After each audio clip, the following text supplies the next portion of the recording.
Number 8, राज्य के नीति निर्देशक तत्व, directive principle of state policy. राज्य के नीति निर्देशक तत्व राज्य के नीति निर्देशक तत्व का उल्लेख संविधान के भाग 4 अनुच्छेद 36 से 51 तक में किया गया है। संविधान निर्माताओं ने यह विचार 1937 में निर्मित आयरलैंड के संविधान से लिया है। आयरलैंड के संविधान में इसे स्पेन के संविधान से अधिकरण किया था। डॉक्टर भीमराव अंबेडकर ने इस तत्व को विशेषता वाला बताया है। मूल अधिकारों के साथ निर्देशक तत्व संविधान की आत्मा व दर्शन है। ग्रैनविन ऑस्टिन ने निर्देशक तत्व और अधिकारों को संविधान की मूल आत्मा कहा है। क्या कहा है? मूल आत्मा कहा है। फिर निर्देशक तत्व की विशेषता। पहला, राज्य की नीति निर्देशक तत्व नामक इस उक्ति से यह स्पष्ट होता है कि नीति और कानूनों को प्रभावी बनाते हुए समय राज्य इन तत्वों को ध्यान में रखेगा। यह संवैधानिक निर्देश या विधायिका, कार्यपालिका, प्रशासनिक मामलों में राज्य के लिए सिफारिशें हैं। अनुच्छेद 36 के अनुसार भाग 4 में राज्य शब्द का वही अर्थ है जो मूल अधिकारों से संबंधित भाग 3 में है। इसलिए यह केंद्र और राज्य के विधायिका और कार्यपालिका अंगों, सभी स्थानीय प्राधिकरणों और देश के सभी लोक प्राधिकरणों को सम्मिलित करता है। निर्देशक तत्व भारत शासन अधिनियम 1935 में उल्लेखित अनुदेशों के समान है। डॉक्टर बी आर अम्बेडकर के शब्दों में निर्देशक तत्व अनुदेशों के समान है, जो कि भारत शासन अधिनियम 1935 के अंतर्गत ब्रिटिश सरकार द्वारा गवर्नर जनरल और उसकी औपनिवेशिक कॉलोनियों के गवर्नर को जारी किए जाते थे, जिसे निर्देशक तत्व कहा जाता है। इन अनुदेशों का ही दूसरा नाम है। इसमें केवल यह अंतर है कि निर्देशक तत्व विधायिका और कार्यपालिका के लिए अनुदेश है। आधुनिक लोकतंत्र राज्य में आर्थिक, सामाजिक और राजनीतिक विषयों में निर्देशक तत्व महत्वपूर्ण है। इनका उद्देश्य न्याय में उच्च आदर्श, स्वतंत्रता, समानता बनाए रखना है, जैसा कि संविधान के प्रस्तावना में परिकल्पित है। इनका उद्देश्य लोक कल्याण राज्य का निर्माण करना है, न कि पुलिस राज्य, जो कि औपनिवेशिक काल में था। संक्षेप में, आर्थिक और सामाजिक लोकतंत्र की स्थापना करना, साथ ही करना और इन निर्देशक तत्वों का मूल उद्देश्य है। चौथा, निर्देशक तत्वों की प्रकृति गैर न्यायोचित है, यानी उनके हनन पर उन्हें न्यायालय द्वारा लागू नहीं कराया जा सकता, अतः सरकार इन्हें लागू करने के लिए बाध्य नहीं है। संविधान के अनुच्छेद 37 में कहा गया है कि निर्देशक तत्व देश के शासन के मूलभूत है और ये विधि बनाने में इन तत्वों को लागू करना राज्य का कर्तव्य होगा। पांचवा, यद्यपि इनकी प्रकृति गैर न्यायोचित है, तथापि कानून की संवैधानिक मान्यता के विवरण में न्यायालय इन्हें देखता है। उच्चतम न्यायालय ने कई बार व्यवस्था दी है कि किसी विधि की संवैधानिकता का निर्धारण करते समय यदि न्यायालय यह पाए कि प्रश्नगत विधि निर्देशक तत्व को प्रभावी करना चाहते हैं, तो न्यायालय ऐसी विधि को अनुच्छेद 14 और अनुच्छेद 19 के संबंध में तर्क संबंध मानते हुए असंवैधानिकता से बचा सकता है। निर्देशक तत्वों का वर्गीकरण। हालांकि संविधान में इनका वर्गीकरण नहीं किया गया है, लेकिन इनकी दशा और दिशा के कारण इन्हें 3 व्यापक श्रेणियों, जैसे समाजवादी, गांधीवादी और उदार बुद्धिवादी में विभक्त किया गया है। समाजवादी दर्शन। ये सिद्धांत समाजवाद के आलोक में है।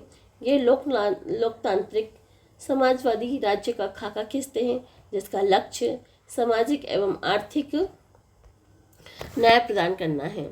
ये लोक कल्याणकारी राज्य की स्थापना का मार्ग प्रशस्त करते हैं, राज्य को निर्देश देते हैं। पहला, लोक कल्याण की वृद्धि के जरिए सामाजिक, आर्थिक और राजनीतिक न्याय के द्वारा सामाजिक व्यवस्था सुनिश्चित करना, जैसे आय, प्रतिष्ठा, सुविधा और अवसरों की असमानता को समाप्त करना, अनुच्छेद 38। दूसरा, सुरक्षित करना। यह सभी नागरिकों को जीविका के पर्याप्त साधन प्राप्त करने का अधिकार। दूसरा, सामूहिक हित के लिए समुदाय के भौतिक साधनों का संवितरण। फिर ग नंबर है धन और उत्पादन के साधनों का संकेंद्रण रोकना। घ नंबर, पुरुष और स्त्रियों को समान कार्य के लिए समान वेतन देना। ड नंबर, कर्मकारों के स्वास्थ्य, शक्ति और बालकों को बलात्म से संरक्षण।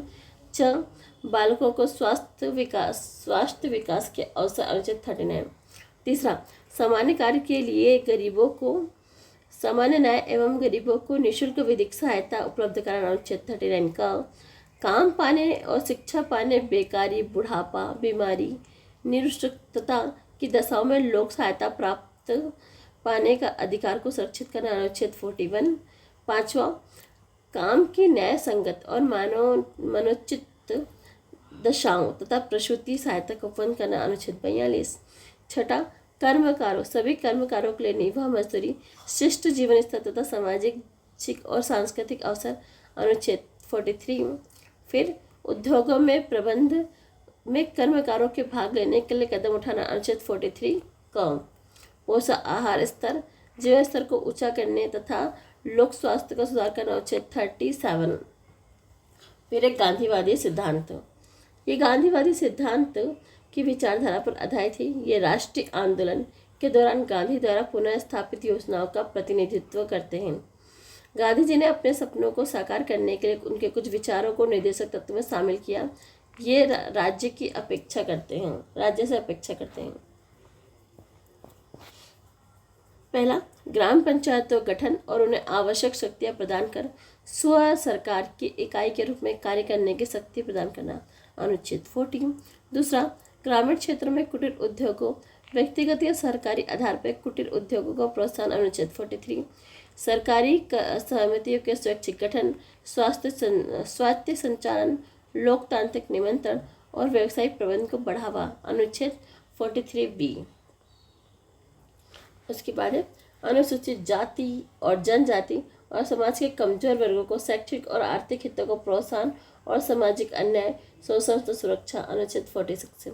पांचवा, स्वास्थ्य के लिए नुकसानदायक नशीली दवाओं, मदिरा, ड्रग और औषधि प्रयोजनों से भिन्न प्रयोग हेतु प्रतिबंध, अनुच्छेद 47। छठा, गाय, बछड़ा व अन्य दुधारू पशुओं की बलि पर रोक और उनकी नस्लों को सुधार में प्रोत्साहन, अनुच्छेद 48। अगला है उदार बौद्धिक सिद्धांत।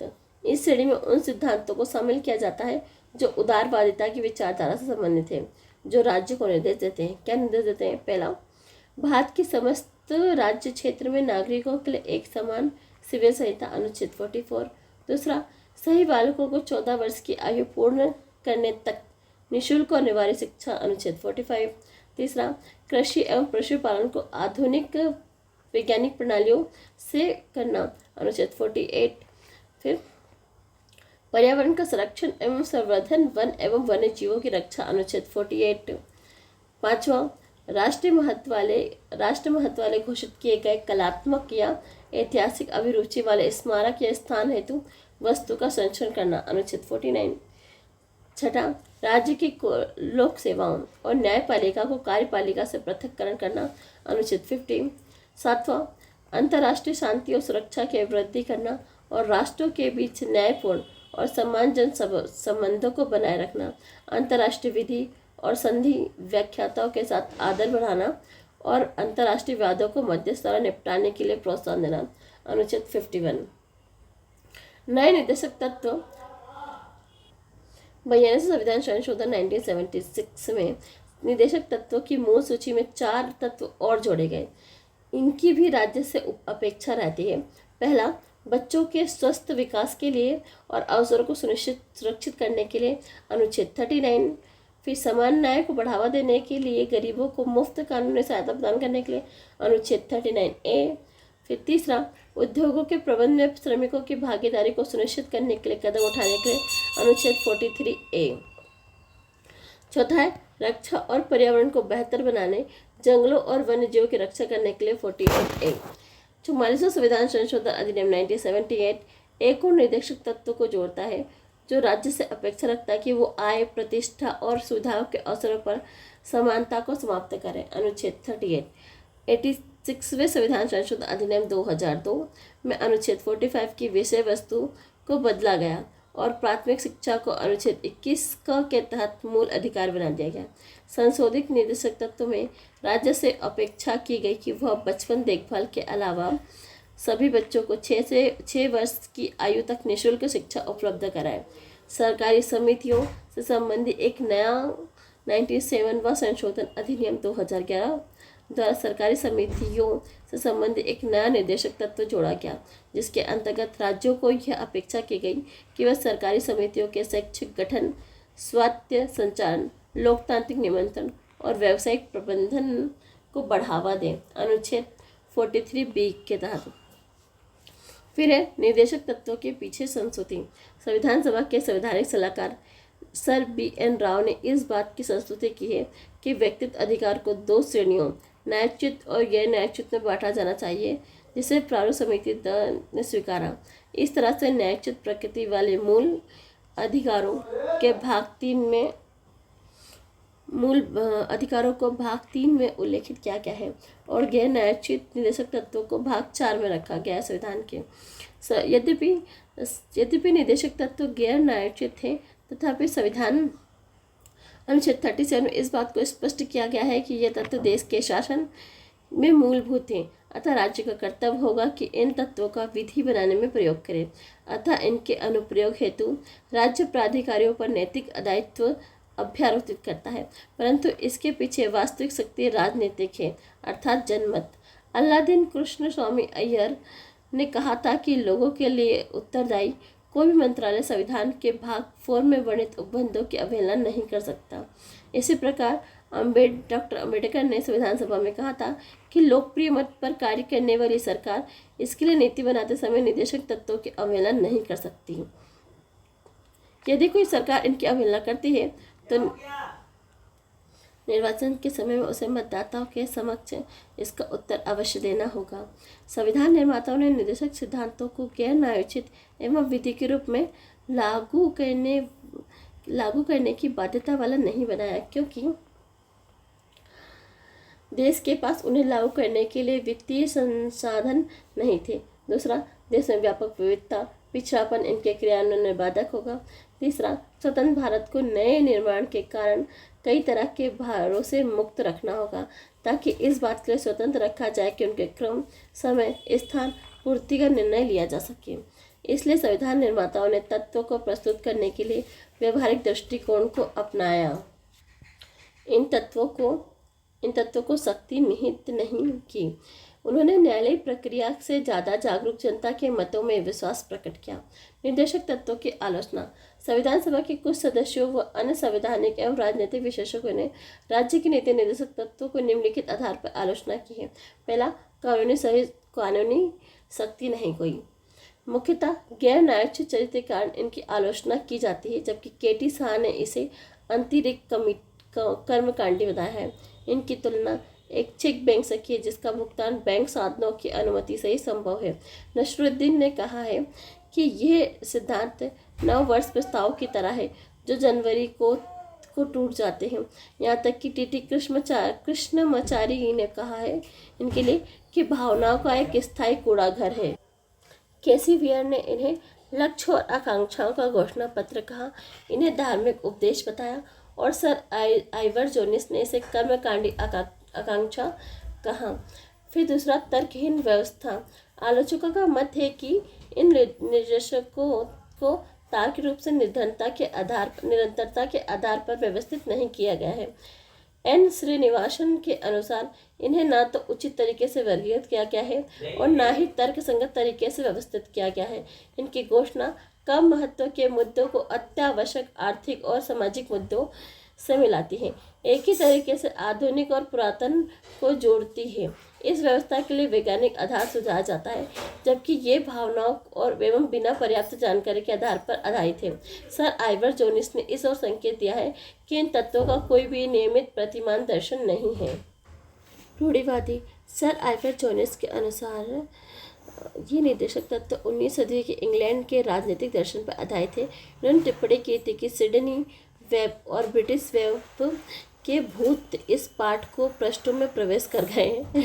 संविधान के भाग 4 में व्याख्यात किया गया है कि समाजवाद के बिना फैबरियन समाजवाद। उन्होंने मत दिया है कि यह तत्व भारत की में 20वीं सदी के मध्य में ज़्यादा उपयोगी सिद्ध होंगे। इस प्रश्न का कि क्या वे 21वीं सदी में उपयोगी नहीं होंगे, इसका जवाब नहीं दिया, इसलिए यह तय है कि वे अप्रचलित होंगे। चौथा, संवैधानिक टकराव। के संस्थानम का मत है कि इन तत्वों से केंद्र और राज्यों के बीच, राष्ट्रपति और प्रधानमंत्री के बीच, राज्यपाल और मुख्यमंत्री के बीच संवैधानिक टकराव होगा। उनके अनुसार केंद्र इन तत्वों को लागू करने के लिए राज्य को निर्देश दे सकता है और इन्हें लागू न होने पर वह राज्य सरकार को बर्खास्त कर सकता है। इसी प्रकार जब प्रधानमंत्री को संसद द्वारा यथा परिपालित विधेयक जो निर्देशक तत्वों का उल्लंघन करता हो प्राप्त हो, तो राष्ट्रपति विधेयक को इस आधार पर अस्वीकृत कर सकता है कि यह तत्व राष्ट्र के शासन के मूलभूत हैं, इसलिए मंत्रालय नकारने का कोई अधिकार नहीं है। इसी तरह संवैधानिक टकराव राज्य स्तर पर राज्यपाल और मुख्यमंत्री के बीच उत्पन्न हो सकता है। निर्देशक तत्वों की उपयोगिता। उपरोक्त कमियों और आलोचनाओं के बावजूद संविधान से जुड़ाव के संदर्भ में नीति निर्देशक तत्व आवश्यक है। संविधान में स्वयं भी उल्लेखित है कि ये राष्ट्र के शासन हेतु मूलभूत है। जाने माने निर्णायक और कूटनीतिज्ञ एल.एम. सिंघवी के अनुसार निर्देशक तत्व संविधान को जीवन दान देने वाली व्यवस्था है। संविधान के आवरण और सामाजिक न्याय में इनका दर्शन दिया गया है। भारत के पूर्व मुख्य न्यायाधीश M.C. छांगला के मतानुसार यदि इन सभी तत्वों का पूरी तरह से पालन किया जाए तो हमारा देश पृथ्वी पर स्वर्ग की भांति लगने लगेगा।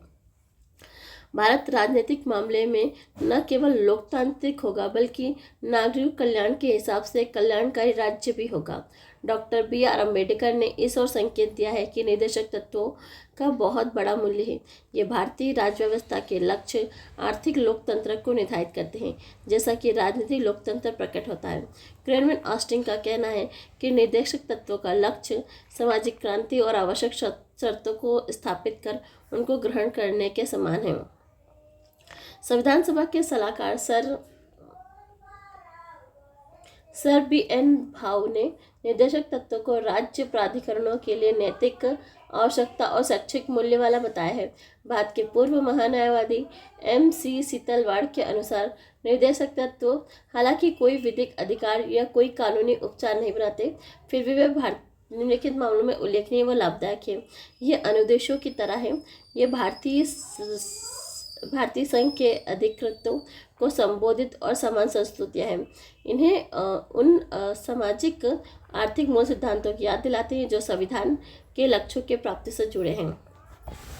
ये न्यायालयों के लिए मार्गदर्शक हैं। ये न्यायालयों को न्यायिक समीक्षा की शक्ति के प्रयोग में सहायता करते हैं, जो कि विधि के संवैधानिक वैधता के निर्धारण वाली शक्ति होती है। तीसरा, ये सभी राज्य क्रियाओं की विधायिका और कार्यपालिका के बीच प्रभुत्व पृष्ठभूमि का निर्माण करते हैं और न्यायालयों को कुछ मामलों में दिशा निर्देशित भी करते हैं। ये प्रस्तावना को विस्तृत रूप देते हैं, जिसमें भारत के नागरिकों को न्याय, स्वतंत्रता, समानता और बंधुत्व के प्रति बल मिलता है। ये निम्नलिखित भूमिका अदा करते हैं। पहला, ये राजनीतिक, आर्थिक, सामाजिक क्षेत्रों की घरेलू और विदेशी नीतियों में स्थायित्व और निरंतरता बनाए रखते हैं, भले सत्ता परिवर्तन हो जाए। दूसरा, ये नागरिकों के मूल अधिकारों के पूरक होते हैं। ये भाग 3 में सामाजिक और आर्थिक अधिकारों की व्यवस्था करते हुए रिक्तता को पूरा करते हैं। तीसरा, मूल अधिकारों के अंतर्गत नागरिकों द्वारा इनका क्रियान्वयन पूर्ण व उचित लाभ के पक्ष में माहौल उत्पन्न करता है। राजनीतिक लोकतंत्र के बिना आर्थिक लोकतंत्र का कोई अर्थ नहीं होता। चौथा, ये विपक्ष द्वारा सरकार पर नियंत्रण को संभव बनाते हैं। विपक्ष सत्तारूढ़ दल पर विद्वेषक तत्वों का विरोध इसके कार्यकलाप को आधार पर आरोप लगा सकता है। पांचवा, ये सरकार के प्रदर्शन की कड़ी परीक्षा करते हैं। लोग सरकार की नीतियों और कार्यक्रमों का परीक्षण इन संवैधानिक घोषणाओं के आलोक में कर सकते हैं। छठा, ये आम राजनीतिक घोषणा पत्र की तरह होते हैं। एक सत्तारूढ़ दल अपने राजनीतिक विचारधारा के बावजूद विधायिका और कार्यपालिक कृत्यों में इस तथ्य को स्वीकार करता है कि ये तत्व प्रदर्शक, दार्शनिक एवं मित्र हैं। मूल अधिकार एवं निर्देशक तत्वों में टकराव। एक और मूल अधिकारों को न्यायचित्ता और निर्देशक तत्वों की गैर न्यायचित्ता तथा दूसरी और निर्देशक तत्व आर्टिकल 37 को लागू करने के लिए राज्य की नैतिक बाध्यता ने दोनों के मध्य टकराव को जन्म दिया है। यह स्थिति संविधान के लागू होने के समय से ही है। चंपक दोराई राजन मामला 1951 में उच्चतम न्यायालय ने व्यवस्था दी है कि निर्देशक सिद्धांत एवं मूल अधिकारों के बीच किसी तरह के टकराव में मूल अधिकार प्रभावी होंगे। इसमें घोषणा की गई कि निर्देशक सिद्धांत मूल अधिकारों के पूरक में अपना निश्चित रूप से लागू होंगे, लेकिन यह भी तय हुआ है कि मूल अधिकारों को संसद द्वारा संविधान संशोधन प्रक्रिया के तहत संशोधित किया जा सकता है।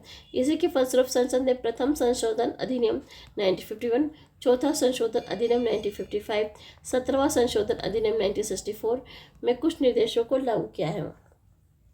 उपरोक्त परिस्थिति में 1967 में उच्चतम न्यायालय के फैसले में गोलकनाथ मामले से एक व्यापक परिवर्तन हुआ। इस मामले में उच्चतम न्यायालय ने व्यवस्था दी है कि संसद किसी मूल अधिकार जो कि अपनी प्रकृति में उल्लेखनीय है को समाप्त नहीं कर सकता। दूसरे शब्दों में निदेशक तत्वों को लागू करने के लिए मूल अधिकारों में संशोधन नहीं किया जा सकता। संसद ने गोलकनाथ मामले में 1967 में उच्चतम न्यायालय के फैसले पर 24वां संविधान संशोधन 1971 एवं 25वां संविधान संशोधन 1971 के द्वारा प्रतिक्रिया व्यक्त की। 24वें संविधान संशोधन अधिनियम में घोषणा की गई कि संसद को यह अधिकार है कि वह संविधान संशोधन अधिनियम के तहत मूल अधिकारों को समाप्त करे या कम कर दे। 25वें संविधान संशोधन अधिनियम के तहत एक नया अनुच्छेद 31 जोड़ा गया जिसमें निम्नलिखित व्यवस्था है। पहला, अनुच्छेद 39 ख और ग वर्णित समाजवादी निदेशक तत्वों को लागू कराने वाली किसी विधि को इस आधार पर अवैध नहीं घोषित कर सकता कि वह अनुच्छेद 14 और अनुच्छेद 19 या अनुच्छेद 31 के द्वारा मूल अधिकारों का उल्लंघन है। ऐसी नीति को प्रभावी बनाने की घोषणा करने वाली किसी भी विधि को न्यायालय में इस आधार पर चुनौती नहीं दी जा सकती कि यह नीति को अप्रभावी नहीं करता। केशवानंद भारती केश 1973 में उच्चतम न्यायालय ने अनुच्छेद 31 ग के उपरोक्त दूसरे प्रावधान को इस आधार पर असंवैधानिक और अवैध घोषित कर दिया कि न्यायिक समीक्षा संविधान की मूल विशेषता है, इसलिए इसे नहीं छीना जा सकता। हालांकि अनुच्छेद 31 ग के उपरोक्त प्रथम प्रावधान को संवैधानिक एवं वैध माना गया है। 42 संविधान संशोधन अधिनियम 1976 में उपरोक्त अनुच्छेद 31 ग की पहली व्यवस्था के प्रावधानों को विस्तारित किया गया है। इसमें न केवल अनुच्छेद 31 ख और ग को वर्णित किसी निदेशक तत्व को लागू करने की विधि अपने संरक्षण में सम्मिलित किया गया है, बल्कि दूसरे शब्दों में 42 संविधान संशोधन अधिनियम में निदेशक तत्व की प्राथमिकता और सर्वोच्चता को मूल अधिकारों पर प्रभावी बनाया गया है। उन अधिकारों पर जिसका उल्लेख अनुच्छेद 14, 19, 31 में दिया है। हालांकि इस विस्तार को उच्चतम न्यायालय द्वारा मिनर्वा मिल्स मामले 1980 असंवैधानिक अवैध घोषित किया गया है। तात्पर्य है कि निदेशक तत्व को एक बार फिर मूल अधिकारों के अधीनस्थ बताया गया है, लेकिन अनुच्छेद 14 और अनुच्छेद 19 द्वारा मूल अधिकारों को अनुच्छेद 39 ख और ग में बताए गए निदेशक तत्व के अधीनस्थ माना गया है। अनुच्छेद 31 संपत्ति का अधिकार को 44 संविधान संशोधन 1978 द्वारा समाप्त कर दिया गया है। मिनर्वा मिल्स मामले 1980 में उच्चतम न्यायालय ने यह व्यवस्था भी दी है कि भारतीय संविधान मूल अधिकारों एवं निर्देशक तत्वों के बीच संतुलन के रूप में है। ये आपस में सामाजिक क्रांति के वादे से जुड़े हुए हैं। ये एक रथ के दो पहियों के समान है तथा एक दूसरे से कम नहीं है। इन्हें एक दूसरे पर लादने और संविधान की मूल भावना बाधित होती है। मूल भावना संतुलन संविधान के बुनियादी ढांचे की आवश्यक विशेषता है। निर्देशक तत्वों के तय लक्ष्यों को मूल अधिकारों को प्राप्त किए बिना प्राप्त नहीं किया जा सकता। इस तरह वर्तमान स्थिति में मूल अधिकार निर्देशक तत्व पर उच्चतर है। फिर भी इनका अभिप्राय यह नहीं है कि निर्देशक तत्वों को लागू नहीं किया जा सकता।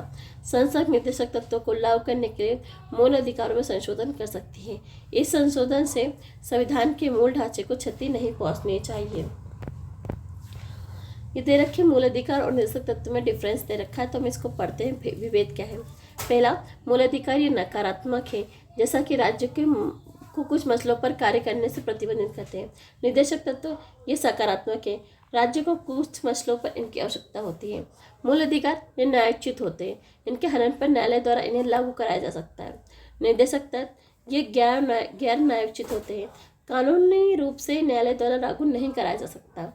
मूल अधिकार इनका उद्देश्य देश में लोकतांत्रिक राजनीतिक व्यवस्था स्थापित करना है, जबकि निर्देशक तत्व में इनका उद्देश्य क्या है? देश में सामाजिक और आर्थिक लोकतंत्र की स्थापना करना है। मूल अधिकार में कानूनी रूप से मान्य है, जबकि निर्देशक तत्व नैतिक और राजनीतिक मान्यता प्राप्त है।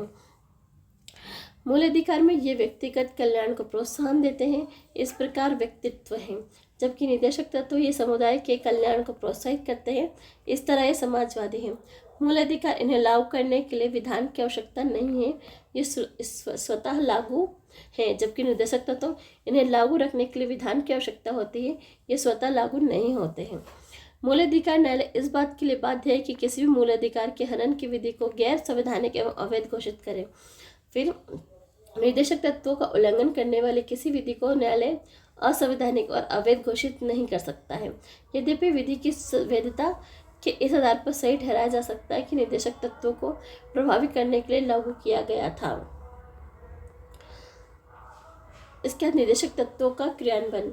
1950 में केंद्र में अनुवर्ती सरकार और राज्य के निर्देशक तत्वों को लागू करने के लिए अनेक कार्यक्रम एवं विधियों को बनाया गया। इसका उल्लेख निम्नलिखित है। पहला, 1950 में योजना आयोग की स्थापना की गई ताकि देश का विकास नियोजित तरीके से हो सके। अनुवर्ती पंचवर्षीय योजना का उद्देश्य सामाजिक न्याय प्राप्ति व आय प्रतिष्ठा अवसर की असमानता को कम करना है। 2015 में योजना आयोग के स्थान पर एक निकाय नीति आयोग की स्थापना की गई। National institute for transforming India. लगभग सभी राज्य में भू सुधार कानून पारित किए गए ताकि ग्रामीण स्तर पर कृषि समुदाय की स्थिति में सुधार हो सके। ये उपाय में शामिल है। पहला, बिचौलिए जैसे जमींदार, जागीरदार, इनामदार आदि को समाप्त करना। दूसरा, किराएदारी सुविधा जैसे किराएदारों की सुरक्षा, उचित किराया। तीसरा, भूमि सीमांकन व्यवस्था। चौथा, अतिरिक्त भूमि पर भूमिहीनों से वितरण और सहकारी क्रम। फिर तीसरा, न्यूनतम मजदूरी अधिनियम 1940, मजदूर संप्रदाय अधिनियम 1936, बोनस संप्रदाय अधिनियम 1965, ठेका श्रम विनिमय उत्पादन अधिनियम 1970, बाल श्रम प्रतिषेध विनिमय अधिनियम 1986, पंथवा श्रम पद्धति उत्थान अधिनियम 1976, व्यवसाय संघ अधिनियम 1926, कारखाना अधिनियम 1948, खान अधिनियम 1952, औद्योगिक विवाद अधिनियम 1947, कर्मकार प्रतिकार अधिनियम 1923 आदि श्रमिक वर्गों के हितों के संरक्षण के लिए लागू किया गया था। वर्ष के हितों के संरक्षण के लिए लागू किया गया था। 2006 में सरकार ने बाल श्रम पर प्रतिबंध लगाया और 2016 में बाल श्रम निषेध एवं विनियम अधिनियम 1986 का नाम बदलकर बाल एवं किशोर श्रम निषेध एवं अविनियम अधिनियम 1980 कर दिया। चौथा, प्रसूति प्रसूति अधिनियम 1961 और समान पारिश्रमिक अधिनियम 1976 को महिला कर्मचारी के हितों की रक्षा के लिए बनाया गया। पांचवा, सामान्य वस्तुओं के प्रोत्साहन हेतु वित्तीय संसाधनों के प्रयोग के लिए कुछ पैमाने तय किए गए। इनमें शामिल है जीवन बीमा का राष्ट्रीयकरण 1956, 14 बैंकों का राष्ट्रीयकरण 1969, सामान्य बीमा का राष्ट्रीयकरण 1971, शाही खर्च की समाप्ति 1971 आदि। छठा, विधिक सेवा प्राधिकरण अधिनियम 1967 को राष्ट्रीय स्तर पर गठन किया गया ताकि गरीबों को निःशुल्क और उचित कानूनी सहायता प्राप्त हो सके। इसके अलावा सामान्य न्याय को बढ़ावा देने के लिए लोक अदालतों का गठन किया गया। लोक अदालत के संवैधानिक फोरम है जो कानून विवाद का निपटारा करती हैं। इन्हें जन अधिकार अदालतों के समान स्तर दिया गया है। निर्णय मानने की बाध्यता होती है। इनके फैसले के विरुद्ध किसी न्यायालय में कोई अपील नहीं है।